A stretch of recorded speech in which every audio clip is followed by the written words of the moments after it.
Hey guys, what's up? My name is Amanda. Welcome back to my channel. It is almost the end of the year already, somehow, and we have a new Planty of the Week video.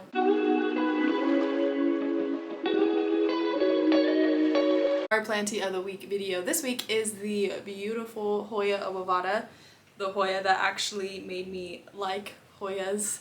Hoyas in general, not just the obovata, are known to grow in Fiji, Indonesia, as well as India and Thailand. Now, when you think of any of those areas, you think of humidity, which is the first thing we'll get into. These plants do enjoy humidity. Now, by no means am I saying to keep your home at 70 to 80% humidity, because that's kind of really high. So as long as you have a decent amount of humidity at maybe 40% would be a very good minimum line, these plants will thrive. Now, if you don't have a humidifier and you don't have a lot of plants to naturally increase the humidity, or both, then it's not totally a big deal. I have had my Hoyas in lower humidity before and it's not a big deal, they're okay, but I did notice slower growth. So just keep that in mind if you're not willing or wanting to get a humidifier. Like, I was not wanting to get a humidifier for a while because I thought it would be too much extra work, which it's totally not. Then maybe try a pebble tray route, although I do think that is more work than a humidifier. The pebble tray route is just you get some trays. Oftentimes people use those plastic saucers you can buy at Home Depot or Lowe's, or you can even use like a terracotta tray. You fill them with some pebbles, fill it up with water, and you just place the plants on top of that, or you can just set those trays around your plants and it naturally increases the humidity. Although you have to make sure to remember to fill up the little trays with water because they do dry out pretty quickly, so that's why I think that they are more work. I'm sure if you look up ways to increase humidity for this Hoya obovata plant or any plant in general, you will see articles, videos, things telling you to spray your plants. While a lot of people do say it feels good to do it, it's therapeutic, it's aesthetically pleasing, whatever, you're not really increasing the humidity for your plant. It's kind of just a waste of time. I mean, you increase the humidity for like 2 seconds, 5 seconds, I don't know exactly how long, but you're not really increasing the humidity of the room that your plant is in. So I'd recommend humidifier number one. Buy more plants. No, just kidding, but the more plants you do have, the humidity naturally increases in the room. Okay, following humidity, we have sunlight. Hoya obovata loves sunlight, as do most Hoyas. I mean, this plant is from very sunny places, tropical places, so I would recommend medium to high, bright and direct light. This Hoya can also easily manage some direct sunlight, maybe just a couple hours. They can possibly manage low light. I mean, they're not gonna die, but they're definitely not gonna thrive. So if you see anywhere saying that the Hoya obovata loves low light, they're lying. And if you haven't noticed with this Hoya already, the leaves are covered in these white to creamy speckles. So the more sunlight you give it, the more that this variegation will pop. I've seen ones that have leaves that are almost completely white. Also, it does depend on the plant itself. A northern or western window are perfect, especially western. I unfortunately don't have any western windows, so I cannot throw this guy in that window, or I would, but my northern is great. I get the morning light, which is bright direct for a couple hours, and then it's medium to bright and direct for the rest of the day. Eastern is great as well if you have that option. So pretty much as much light as you can give this plant, it will greatly appreciate it. Blooming of your Hoya obovata is another thing that will greatly benefit from high sunlight. Now, your plant does need to be a few years old. I believe it's somewhere between 2 to 3 years old is kind of the guidelines before your obovata is mature enough to bloom. Of course, that's not always the case. Some could bloom before, some could take longer. It just depends on their environment.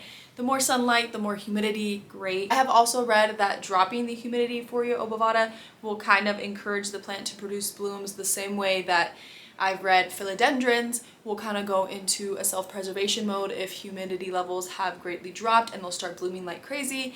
So same rules should apply, although I have not seen any results from that in my experience. But again, my Hoya obovata is probably not mature enough, old enough, so I'm sure I have some time regardless. Now, a good sign to look out for if you have some blooms coming, are spurs. Now I do not have any on my Hoya, so I'll have to throw in some photos, but these are pretty much just long vines. They look similar, but they don't produce any leaves. And those are a good sign that you're gonna have some peduncles, which are the little flower bundles. Again, don't have them, so I can't show you. I'll have to throw in photos, but the peduncles grow off of these spurs. Although I do not have any peduncles or spurs or any sign of blooms coming on my Hoya obovata, I do know that you should not deadhead them. So deadheading, if you don't know what that means, is usually after a flower has just about finished blooming, you'll chop that bloom off. So you should not deadhead your blooms because they normally will rebloom from these same spurs, so same spot, every year. So by deadheading them, you're not gonna get them back the following year. So definitely just let them fall off naturally on their own and just leave it alone, and you'll be likely to get those same blooms every year. Now another thing I have read, although I do not know how true it is that by keeping your Hoya obovata root bound, you will encourage it to produce blooms. And I guess that will encourage blooms. Again, I do not know about this personally because I've not really gotten results from that. I haven't really tried it, but I do know that Hoya obovatas in general do not like to be in too big of a pot, oversized pot. So I guess I can maybe see how that would, I don't know how much truth that holds again. So maybe just experiment and leave your Hoya obovata in its pot for a long time, even though it's root bound, and add in all the other things it needs to help encourage blooming, and maybe you'll get a bloom. But I would not bet that that is a driving reason that will result in you getting blooms. So now watering. So your Hoya obovata is not going to like to be kept in moist soil, so I would recommend waiting till it's dry, then watering. Now, of course, you can check if your obovata needs water by doing different methods. You can do like a weight test, a finger test. This is what I do. If you use a moisture meter, go ahead. But the best way and the most accurate way, I would say, is just by going by what the leaves tell you. So normally the obovata leaves will be pretty stiff feeling, and you can do a taco test. This works for many other plants, not just this plant.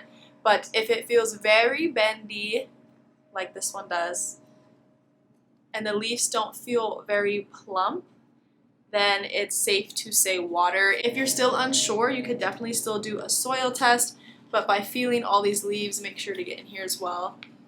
I can tell that they are very soft, bendy. Normally these obovata leaves have a succulent-like feel to them, like they're kind of plump, a little firm, and they definitely don't have that now. So this is a good sign for me to water, as well as my pot feels pretty light.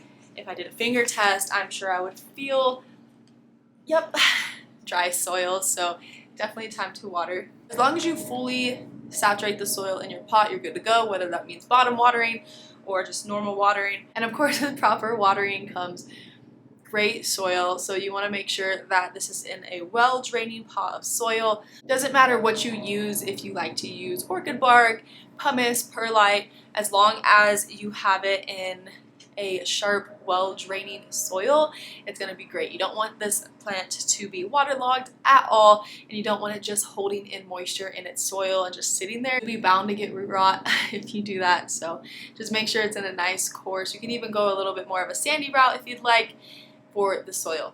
Fertilizing is also very beneficial to this plant. I'm sure you'll come across online blogs or articles, videos telling you not to fertilize in the winter, not to fertilize any of your plants in the winter, specifically the Hoya obovata.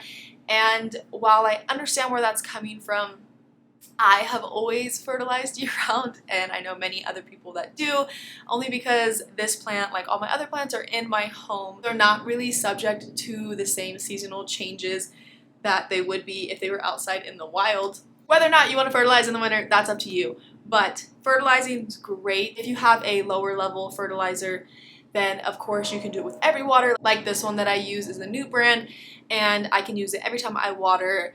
But when I use my fish fertilizer, I definitely want to use that every time I water.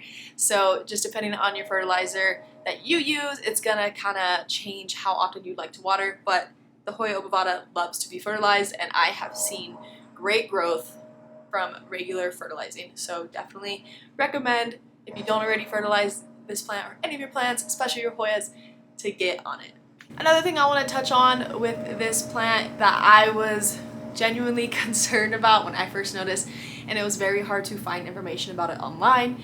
And even now, I have found different reasons to explain what this is, and I'm still not 100%. So I would start to see these crystal-like webs. Not webs. Webs is a wrong word for it, but they were just like little crystal formations. I wasn't sure, and the first few times I totally thought I had mealies. As a quick glance at it, that's what it looks like, but thankfully that's not what it is. So I've read a few different explanations for this. One, it's just saying it's the beginning of the formation of either an aerial root or a leaf coming out. While that might be true, it looks a little different, so I'm not sure. So I finally went to Reddit. One thread suggested that it could be phenolic gland exudate. I hope I'm saying that right. So pretty much the plant produces phenols, and this is a compound I think that's in aspirin, I believe. Or I should say the phenols make up the compound that's in aspirin. Or I should say the compound in aspirin and other things is built from phenols. Maybe don't listen to me on all that. All I know is that the Hoya obovata produces this chemical in these little nooks, like these little gland spots. Now they produce these for many reasons, one of them being to attract pollinators. So it's not anything to worry about if you see them on your plant, whether the reason for it is that it's just producing a new leaf or it is the phenolic gland exudate. So propagating the Hoya obovata is very easy because it has nodes. So you can propagate this guy the same way you would like a pothos. All you want to do is make sure you locate a node. You could cut from there. You can either do a 2-node, 1-node, maybe even a 3-node cutting, although that might be doing a little too much. And you can do water propagation, just sticking it in some water, making sure you're changing that water every 1 to 2 weeks. Or you can do soil, perlite, you can do Lemme propagation, whatever your go-to is. Something to look out for on the obovata are its aerial roots. We have some right there. Opting for a vine with those aerial roots to propagate is a great way to ensure that you're going to have a successful propagation, especially if you soil propagate. Aerial roots will very easily grab into whatever medium you use, and even if you put it in water, those aerial roots will produce a lot faster than a cutting without any aerial roots. So if you can help it, I would recommend grabbing a cutting that has those roots on there to kind of give you a jump start and to make sure that your propagation is successful. Now for pests. Of course, pests can go after any plant, but I will say mealies seem to be a major pest problem for the obovata. Not saying I've had a huge problem with mealies, but from talking to people looking online, mealies seem to love this plant. Again, that does not mean that you get a Hoya obovata and you're going to be dealing with mealies for the rest of your life, but they just seem to be the pest most often found with this plant versus aphids or whiteflies or anything else you could think of. The good thing I will say is that this plant is not that delicate, so whatever treatment you use to get rid of your pests, including using alcohol, isn't going to kill your plant. So that's a good thing, as well as there are no tiny little fronds or little pieces of foliage that you kind of have to get around when dealing for pests. It's very easy to see any pests on these leaves, so it does make it a bit easier to treat if you do find yourself with any pests on this plant. Now, this plant is known for being a climber. Obviously, it can trail if that's what you desire, but these plants will greatly benefit from being thrown on a trellis. I have yet to trellis mine, but I do have that plan. I won't say that the leaves drastically drop in size if you have them trailing versus climbing, because mine are still pretty decent. Even this being one of the most recent leaves is huge. So if you're still giving it adequate sunlight and you don't have it on a trellis, it won't be a huge problem that your leaves are gonna get very tiny. But these are very fun plants to put on cool shaped trellises, and it'll follow it. The leaves will definitely get a lot bigger on a trellis versus trailing, even if you have them both in the same light conditions. Alright guys, I think that about covers it for plant care for the Hoya obovata. Like I said, this Hoya is what made me like Hoyas. I never really got the hype around them, didn't like them that much, but something about this leaf shape to these is just so cool. So I have other Planty of the Week videos you can check out if you'd like, and many more to come. So I hope you enjoyed the video, and like and subscribe if you feel like it, and I will see you in my next video.